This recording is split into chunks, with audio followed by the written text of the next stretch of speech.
Baiklah, bismillah. Assalamualaikum warahmatullahi wabarakatuh. Saya Siti Salman Nuraina, Prodi Manajemen Pendidikan Islam semester 5, kelas karyawan C. Insyaallah di sini saya akan mengumpulkan tugas ujian tengah semester mata kuliah manajemen kurikulum. Baiklah, di sini saya akan menjelaskan kurikulum yang akan saya terapkan di lembaga yang saya bina. Di lembaga atau di yayasan yang saya bina, insya Allah saya akan menerapkan kurikulum pertanian.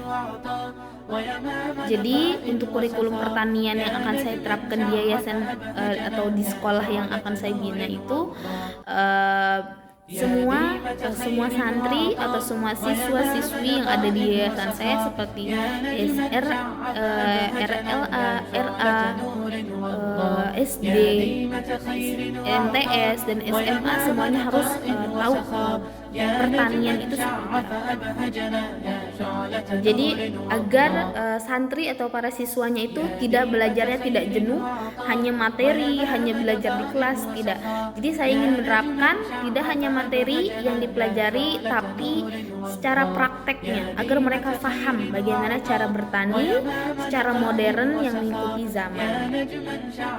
Kenapa saya memilih untuk menerapkan kurikulum pertanian? Karena keuntungan dari bertani itu sangat banyak. Salah satunya bisa mengurangi biaya pembelian makanan. Jadi bisa aja seorang santri-santri itu menanam, tapi hasil mereka bertani itu bisa mereka konsumsi. Kalaupun banyak bisa dijual dan hasilnya bisa untuk mereka.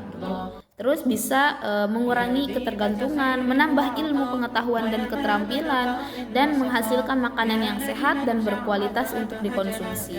Nah itu salah satu atau beberapa keuntungan dari belajar bertani. Lalu ada hal-hal yang harus dipersiapkan untuk seorang siswa atau seorang santri untuk menanam di hidroponik dengan cara hidroponik. Ada yang harus mereka siapkan atau media tanamnya, mau menanam apa. Selain itu potnya, benih tanamnya, nutrisinya dan lain sebagainya mereka harus persiapkan. Nah dari ini mereka bisa belajar dari kelas.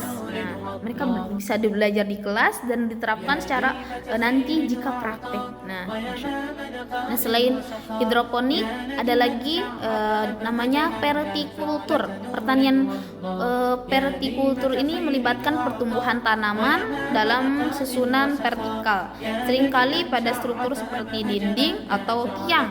Ini membantu menghemat ruang dan dapat digunakan dalam lingkungan perkotaan. Nah, masya Allah, ada yang cocok ya ditanam di tempat yang sempit atau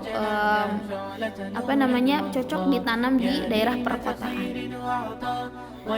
Demikian yang saya sampaikan atau yang saya paparkan mengenai kurikulum pertanian yang saya terapkan di lembaga atau di yayasan yang saya bina.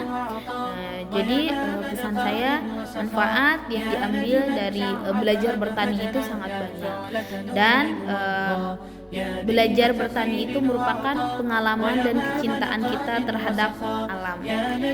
Mungkin itu saja.